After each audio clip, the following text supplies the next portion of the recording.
Hello, मैं Michael है। आज मैं रोम में, इटली में सेंट पॉल का कैथीड्रल है, नॉट कैथीड्रल सॉरी, बेसिलिका है, वहाँ पर खड़ा हूँ। ये पीछे सेंट पॉल की स्टैचू है। इसमें आप अगर सेंट पॉल के स्टैचू में देखें तो उनके हाथ में एक तलवार है और साथ में दूसरे हाथ में किताबें हैं। तो सेंट पॉल जो था, सेंट पॉल के काफ़ी हमारी न्यू बाइबल में काफ़ी योगदान है। सेंट पॉल के पत्र हैं, अलग अलग चिट्ठियाँ लिखी हुई हैं। Saint Paul Acts of Apostle में सेंट पॉल के बारे में लिखा हुआ है। सेंट पॉल जो था असल में यहूदियों का धर्म गुरु था, मतलब एक तरह से प्रीस्ट था, ऐसे मान लो।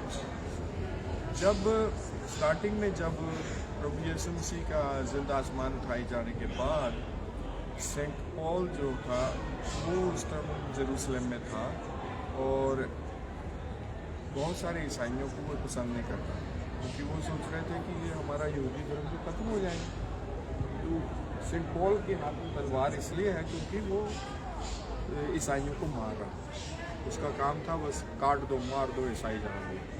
एक बार सेंट पॉल इसी काम के लिए सीरिया के शहर दमास्कस की तरफ जा रहा था।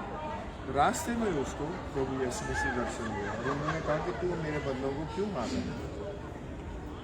सेंट पॉल की कन्वर्जन हुई, इसी समय उसका माइंड चेंज हुआ और उसने वहीं से यू टर्न किया और वापस जेरूसलम गया और उसने सोच लिया कि आज से मैं प्रभु यीशु मसीह का प्रचार करूंगा और प्रभु यीशु मसीह के लोगों को बचाऊंगा। उसके बाद सेंट पॉल जो है उसने एक सोच लिया और उसको पता लगा, इसने सभी कुछ प्रभु यीशु मसीह के बारे में जाना, फिर डिफरेंट गाँव में निकल गया, छोटे छोटे शहरों में, रोमन सड़कें बहुत पॉपुलर, रोमन सड़क में निकल गया और लोगों को प्रभु यीशु मसीह के बारे में बताना शुरू किया। अभी क्योंकि उसको ये बहुत कन्विक्शन थी कि उसके जीते जी जो है प्रभु यीशु मसीह दोबारा आने वाले हैं और वो सोच रहा था कि मैं ऐसे करूं कि सब ईसाइयों को, सब लोगों को ईसाई बनाऊं, प्रभु यीशु मसीह के बारे में बताऊं, उनको बताऊं कि वो वापस आने वाले हैं। तो सेंट पॉल जब निकला, जहाँ जाते थे वो जिस दो तरह के लोग रहते थे, एक तो यहूदी धर्म के थे और एक थे पेगन धर्म। पेगन जो जैसे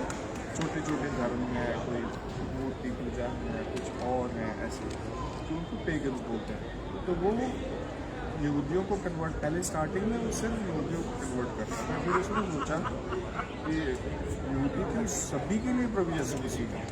फिर उन्होंने अपनी डिसीजन लिया कि मैं सब लोगों को प्रभु यीशु मसीह के बारे में बताऊंगा और उनको बैप्टिज्म दूंगा। तो वो ऐसे ऐसे गांव जाते थे, लेकिन उसको बहुत एनर्जी थी कि मुझे ये काम करना है, बहुत जल्दी करना है, बहुत लोगों को बताना है। इसके अंदर एक था मान लो कीड़ा था कि भाई मुझे ये काम करना है। तो गांव जाता था, लोगों से पंगे ले लेता था, क्योंकि सिंपल आदमी था, पंगे ले लेता था, लोग उसके खिलाफ हो जाते थे, फिर उसको भागना पड़ता था वहाँ से। तो जब वो चले जाता था फिर दोबारा तो शायद वो नहीं आ सकता था, फिर वो चिट्ठी लिखता था। सेंट पॉल डिफरेंट शहरों में जो जाता था, कोरिंथियंस, एफिसियंस, ऐसे थेसलोनियंस, ये जो शहर थे उनमें वो चिट्ठी लिख के भेजता था। वो चिट्ठियाँ जो है वो हमारी बाइबल में पढ़ी हुई है। और अगर हम सोचे जाएँ तो सेंट पॉल का जो जब भी क्रिश्चियन शादी होती है उसमें सेंट पॉल की आई थिंक पहला लेटर है, उसकी पहली किताब और उसका चैप्टर 13, उसको chapter of love I think कहा जाता है, अगर मैं रॉन्ग नहीं। तो उसमें सेंट पॉल ने प्यार प्रेम के बारे में काफ़ी लिखा हुआ है। और जब शादी होती है उस समय हस्बैंड वाइफ को बाइबल का चैप्टर पढ़ा जाता है, उनको एक्सप्लेन किया जाता है उनको प्यार की क्या ज़रूरत है आपके आपसी विश्वास के लिए। सेंट पॉल, इसके बाद सेंट पॉल जो है वापस गया जेरूसलम, फिर आया, पकड़ा गया, क्योंकि ये रोमन राज था, ऑल द वे पूरा बहुत दूर तक रोमन राज था। सेंट पॉल को पकड़ा गया, पकड़ के उसको जेल यहाँ पे हो और फिर उसको सजाए मौत दी। सजाए मौत ऐसी कि उसको उसका सर काट दिया जाएगा। सर काट के उसका जो बॉडी है सेंट पॉल की वो इस चर्च के अंदर दफनाई गई। तो इसलिए सेंट पॉल का चर्च है। इसका सिर कहीं और गिर गया था, तो उसकी डिफरेंट स्टोरी। और सेंट पॉल की जो हेडलेस बॉडी है वो इस चर्च में मैं लेके जाऊंगा अंदर, आपको देखूँगा। और और इसकी खासियत ये है कि ये जुबली साल है, हर 25 साल बाद है। पोप फ्रांसिस ने जुबली साल डिक्लेयर किया था। उन्होंने 4 दरवाजे खोले थे। ये 4 दरवाजे में से एक दरवाज़ा वो उस तरफ है, वो पीछे दरवाज़ा है, वो एक दरवाज़ा वो है जहाँ से लोग एंटर करते हैं। दरवाजे खोलने का मतलब सिंबॉलिक है कि भाई चर्च जो है सब लोगों का स्वागत करता है। इट डजेंट मैटर कि वो गरीब है, अमीर है, काला गोरा है, किसी धर्म को मानता है, किसी को नहीं मानता है, सब लोगों के लिए ये दरवाज़ा खोला गया है। और ये पिलग्रिमेज है, तीर्थ यात्रा है। सब ईसाइयों के लिए ये ऐलान होता है कि आप जुबली साल में अपने अपने सबसे क्लोज चर्च के जाएं और यात्रा करें। तो यहाँ जो है इटली में और छोटे छोटे गांव से लोग उठ के यहाँ पर ये 4 दरवाज़ों में एंटर करते हैं, अपने ग्रुप्स में आते हैं, और इसलिए इसको डोर बोला है।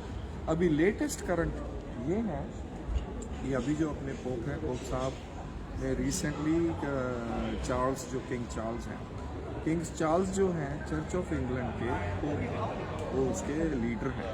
जैसे हमारे कैथलिक चर्च के पोप यहाँ हैं, पोप लियो, वैसे वो किंग चार्ल्स जो हैं बाय डिफ़ॉल्ट जो इंग्लैंड का राजा जो है वो चर्च ऑफ इंग्लैंड का और एंग्लिकन चर्च बोलो उसका पोप है। उसको यहाँ इनवाइट किया था पोप के साथ। तो church of England king Charles के लिए वहाँ उन्होंने एक ऑनररी सीट है बनाई है। अभी किंग चार्ल्स के लिए एक ऑनररी सीट है। मैं आपको अंदर लेके जाऊँगा, दूसरी वीडियो में लाइव बनाऊँगा, उसमें दिखाऊँगा। तो ये 2 बातें खास है यहाँ पे। एक तो सेंट पॉल का बॉडी यहाँ दफनाई गई है, कार्टून है अंदर, और दूसरा जो है अभी जो नई चीज़ ये है कि किंग चार्ल्स जो है उसके लिए सीट है। तीसरी बात जो दरवाज़ा खुला है, जो इम्पोर्टेंट 4 दरवाज़ों में से एक, और 5वां दरवाज़ा आई बिलीव सबको मालूम है, नहीं तो मैं फिर बता देता हूँ। पोप फ्रांसिस ने 4 दरवाजे खोले थे। एक दरवाज़ा जेल में खोला था। वो इसलिए खुला था कि भाई जो जेल में फंसे हुए हैं सारी ज़िंदगी, जो कैदी हैं, उनको भी पता चले, उनके लिए भी एक होप है, उम्मीद है कि उनके लिए भी दरवाज़ा खुला। Thank you very much. मैं अंदर चलता हूँ और आपको सेकंड लाइव में दिखाऊंगा। Thank you.